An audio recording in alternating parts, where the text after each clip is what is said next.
What's up, people? We got another episode of the Legends roster. This is the answer to the hint. It was Ron Artest. A bunch of you guys got it. You know, I'm trying to stump y'all, but y'all got the internet. I mean, I wonder how many people would get this if I asked the question during like a live stream or something.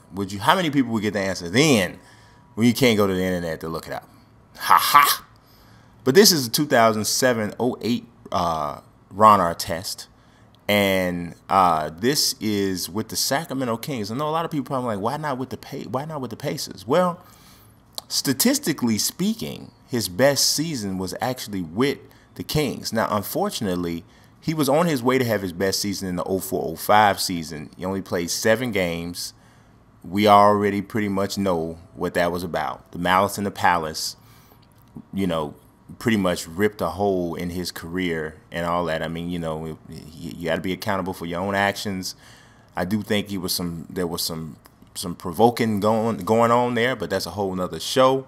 But yeah, that really impacted his career quite a bit. And there you go. I think this is a pretty decent Artest. I don't have too much of a problem with this. 6'6", 244. Now, you know what? I actually always thought that Artest was 6'7", but looking on Basketball Reference, they list him as 6'6". So we're gonna go with 6'6". I hate for like a guy like Artest that I couldn't make him more muscular because Artest is a big, strong dude. But you know, we know how that goes with 2K on that. So let's look at the signature stuff.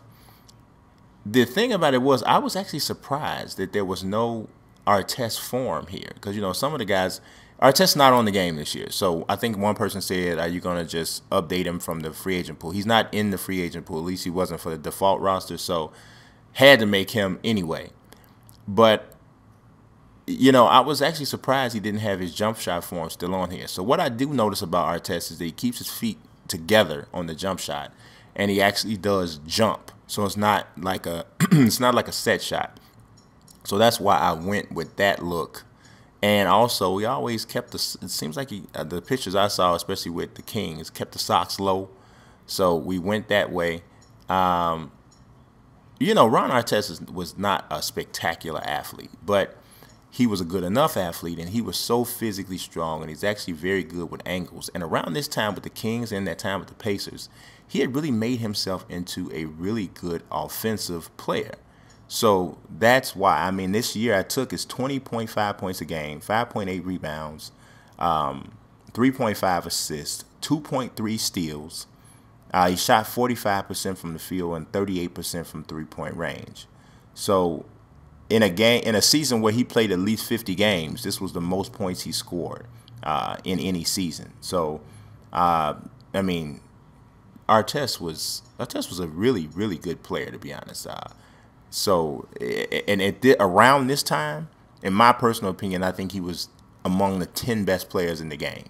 And it was just kind of, nobody ever really talks about how unfortunate it was that happened. You know, the Malice in the Palace happened, and you know what it did to his actual career. They talk about what it did to the NBA, but Artest was on his way to being like a real star, and that just completely derailed that. So you see, he got an 85. You also saw the badges, but we're going to actually go through the badges. I gave him a lot because you got to think about it from a defensive side. I mean, he's going to get every badge almost on defense. So, but 85 is high, and I know a lot of y'all is just kicking just kicking yourself in the face because we go about the ratings. A lot of questions, a lot of talk about the ratings. I just have to keep telling y'all, once you get the roster, I truly believe that if you play with it as is, I don't think you're going to have any problem with the way anybody plays. Superstars, all of that, guys are going to play the way they're supposed to play. This is what I've been seeing as I've been testing it. So I invite you to see it. And if you feel like a rating should be different, by all means, it's there. You can alter it once it's there. But I think these are coming out pretty realistic when they play. So here's the badges, 26 of them. Bank is open. Hustle points. Yes, I know that's about offensive rebounds, but Artest is a pretty good rebounder, pretty good offensive rebounder. And being able to put it back up near the basket because of his strength, absolutely. Spin lay in, I don't know if you see a lot of highlights of Artest, or Metta World Peace, I should say. Going to the basket on that spin move is a move he uses on the drive. Volume shooter. That year he shot 17 shots a game. You know, so when he shot 45%, I think that's a volume shooter. Corner specialist, dead eye, shot creator, unfazed, step back freeze, a scrapper, loose ball. Oh yeah, oh yeah. And then of course here comes the defensive stuff, which is where he got all his gold from. So the rest of it is bronze. The other ones are bronze, but the defensive stuff is gold. I gave him beta dog because he's not really an alpha dog personality, but if you need a scorer, a second guy, a third guy to step up, he'll do it. Obviously, he's a defensive anchor. Obviously, he's an enforcer, fierce competitor. I gave him the hardened for playing through fatigue and injury because it actually didn't happen that particular year, but my man came back from a torn meniscus in like 10 days. So, yeah, hardened. We're gonna go with hardened. Mind game, spark plug, and unpredictable. I think we all know how that goes. So that's Ron Artest. We got to slip and go to the next person. All right, next up, we got Prime Shawn Marion, the Matrix. One of my favorite small forwards, period, just in this era. I mean, just do it all. Just rewrite the whole everything. I actually think this is a pretty decent Shawn Marion, just personally. To be honest, I'm going to be honest. I think this is one of my best episodes in terms of facial accuracy. Because all three of the guys in here, I think I did a pretty good job on. Just what I think. Marion, 6'7", 220, small forward, power forward. Like, he's just playing small forward for the most part now. But back in those days, Shawn Marion was a rebounding maniac. I mean, the numbers from this particular season, the one that I took, I mean, they're, for a small forward, it's crazy. 05-06, he was 27 years old, 21.8 points a game, 11.8 rebounds, 1.8 assists, 2 steals, 1.7 blocks. He shot 52.5% from the field, and he made 33% of his threes. Marion was a beast. So all of y'all that's looking at the Dallas Maverick and the Cleveland Cavalier Marion, no. That Marion that played with Amari and with Steve Nash was a beast. 4-time All-Star. That particular season was the 3rd time he was an All-Star. So he was a beast. With signature stuff, though, it was funny because they actually don't have a Shawn Marion shooting form. So I'm scrolling through looking for his name. They don't actually have it. This 67 release is the one that they actually used for him on the game, on the existing character. So I had to go and find out what that was, and this is also the shot base. But they do have his fadeaway for some reason, which is ridiculous. It looks like he just stubbed his toe on something. I don't know what that is, but that's what it is. And they also have the free throw, so this was pretty easy. Go ahead and shoot it. Flip it. And then this, I just gave him that. He's probably not going to be doing that too much anyway, but I gave him that. So, and then let's look at the dunking, because he doesn't do it now. But back then, oh yeah, he would dunk on you. He would dunk on you. And I got to show you what we did. So this dunk, under the basket, we'll throw that down. Under the basket, we'll throw that down. We'll throw that down too. We'll do that. We'll do that. We'll do that. We'll do that. And we'll do that. And we'll do that. So those are the ones we're going to do with Shawn Marion. I don't think anybody who actually saw Shawn Marion play would have a much of a dispute with that. Now, you might have a problem with this rating, but I'm not going to talk about it too much. He got an 89. Statistically, it dictated that he had an 89. And then let's look at the badges. Now, this is what I want to say. I am going to say this one thing. I keep saying I'm not going to talk about this no more, but I keep doing it. What I'm trying to do is I'm basing the ratings off statistics, but I'm filling in the gaps with the badges. And I've realized that the badges actually do matter. So say, for instance, with a player like Kobe. Kobe only shot like, I think, 45% from the field the year I used, but he averaged 35 points a game, right? So we gotta account for him scoring that much. So I try to do that with the badges because the stats say what the stats say. but I got to account for the rest of it with his badges. And then also with stuff like speed and things like that there's no statistic for. So there you go. So Marion has 16 badges. 3 of them are gold. Hustle points, tenacious rebounder, scrapper, the charge card, chase down artist, oh yeah. Perimeter lockdown defender, oh yeah.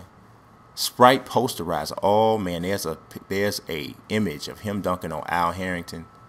Oh, it's pretty nasty. It's pretty nasty. Lob City finisher, transition finisher, beta dog for sure.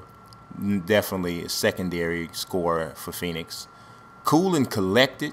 Don't go on cold streaks too much because his game just doesn't, you know, he's not that kind of game. He's not a rhythm basketball player. So rhythm basketball players are usually guys who might get in the cold streak. Defensive anchor, he was like one of the only really good defenders on that team. Fierce competitor, friendly, seems like a nice guy. Low ego, spark plug. Oh yeah, we with it. Oh yeah, we got to look at the ratings, right? Ha ha ha. Let's go back. Look at these ratings. All right. So as we flip through here, you see. So you're going to take a look at some of the highlights with Shawn Marion a little bit later after we go through our final guide for this episode. I can't wait to give y'all this next hint. I can't wait. I'm just going to go crazy. Since everybody got the internet, right? I'm just going to go nuts. I'm going to say like one word, and that's going to be the whole clue. I'm going to be like, the. And then we're going to see. So let's check out this last guy. Last but not least, he's not your Arvydas. He's Arvydas. Arvydas Sabonis. That's like Craig Kilborn. Craig Kilborn used to say that on SportsCenter before the Portland Trailblazer highlights when they showed Sabonis. He's not your Arvydas.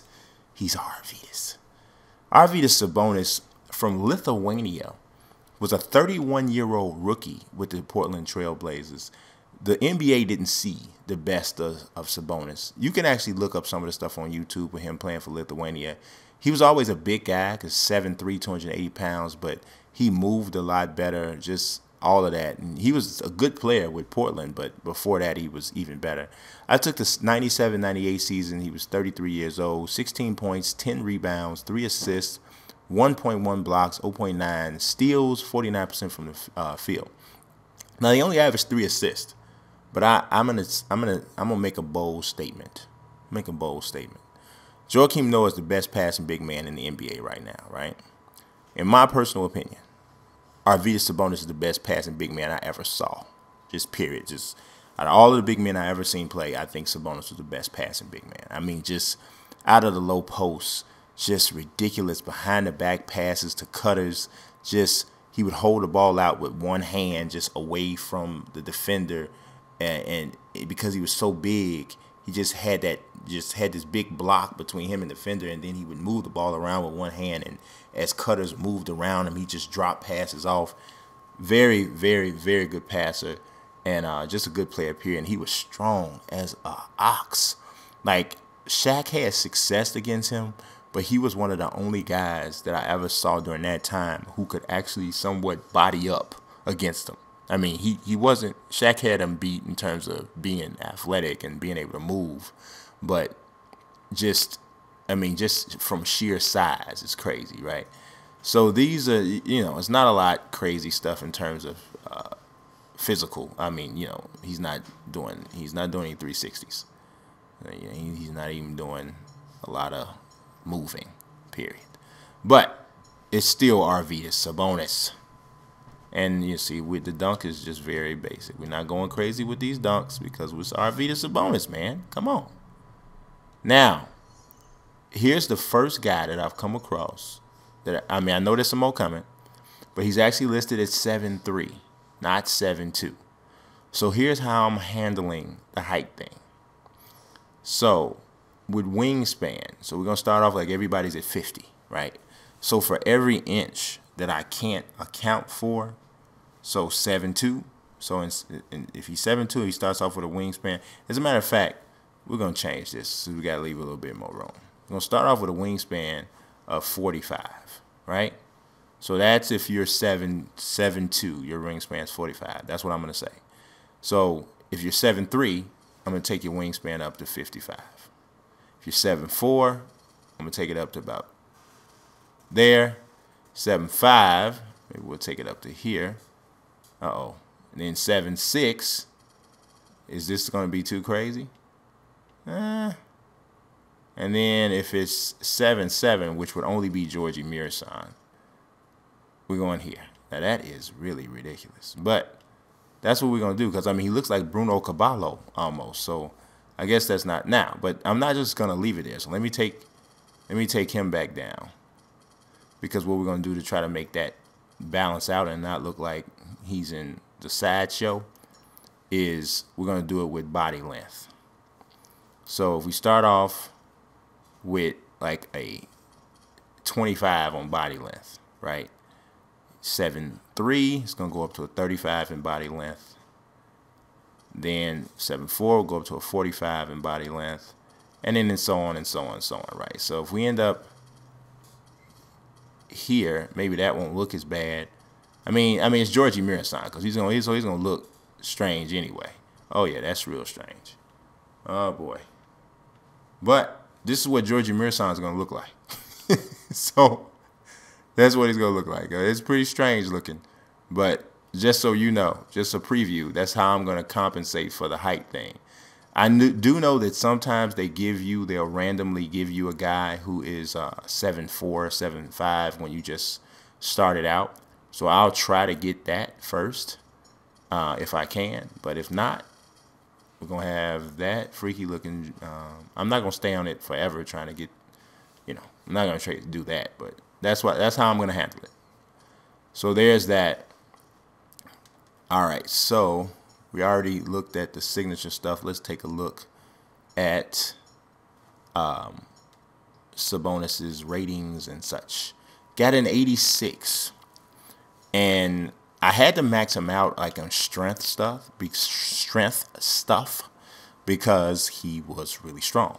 Gave him some 3-point love there too, because this particular season he shot 26%, but he had shot 37% or 37% three different times in his career.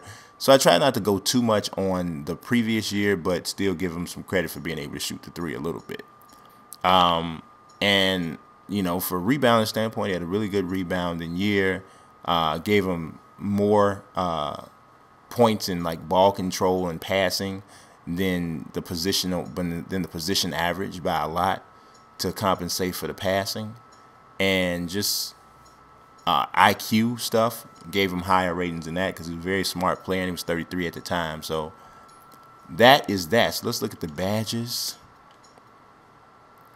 18 badges. That's a lot of badges. And 5 of them are gold. So, hooked up Sabonis. I hooked up Sabonis. Now, he's not fast, as you saw the speed rating. So, that's going to be the thing for him, is basically a lack of speed. But then a lot of these badges are personality stuff. So, like, some of it, like low ego, laid back, those things right there, that doesn't even affect the game itself unless you're playing like the MyGM, of course, and then it might affect like a contract situation or something like that. But that's it. So it's time to go to the highlights. But before we go to the highlights, it is time for the clue. Now this is really for real tough. This is for real tough. You're going to definitely have to do some research, even if you're using the internet for this. But this Chicago native led the NBA in assists 4 times, but never went to an All-Star game. Now, you can find it if you use your internet and use your searches, but it's not going to come to you like that. Chicago native led the league in assists 4 times, but never went to an All-Star game. Let's take a look at these highlights. I appreciate y'all watching. Peace. Kings, they've got some big money veteran pieces, a lot of guys that can put the ball in the basket, but defensively is where they've struggled. Unless Coach Malone can get them to defend at a higher level, they're going to continue to struggle. I think that. Weber kicks to Artest. over Marion. And Artest with the basket on the assist by Weber. 7 points for the Beast. That picked up by Artest. The fader. And it's Phoenix scoring again. And his shots are dropping right now. This quarter. No scoring yet from him, but that's likely to change. Clock at 6. So they take the lead. And as hot as he's been this quarter, the game plan should be simple. Here we go, one-on-one. Here's Marion, and he makes no mistake on the slam dunk. And these two teams continuing to trade blows like heavyweights in the middle of the ring. So many times tonight, the energy in this building has gone from Season, he was a contender for the most improved player in the All-Star game. I mean, if he can continue to produce and help the Kings become a winner, then the accolades will follow. Now let's take a moment to get your guys' take on the scoring so far for the Suns. And the points they're getting in the lane will really help them open up the floor. Another thing they've been doing so far tonight is knocking down the jump shot. Big in the game. And the push for new talent in Phoenix really... Oh, get it! Uh-oh, watch out now. The rim rattler. Just a remarkable jam. These fans' jaws are on the ground right now. Yeah, that is... Weber kicks to Collison. Here's Artest. An amazing finish with a hand right in his face. Artest's got 18 points in the game. The Australian League, also the former head coach of the Australian national team, so a wealth of experience in national basketball. Board for 3. Roy attacking. Count that one. Well, they just gave him 2 points. Defensively, you're going to have to tighten things. Roy against Iverson. The jump hook, and he gets that one to go off the front iron. 6 points for the man.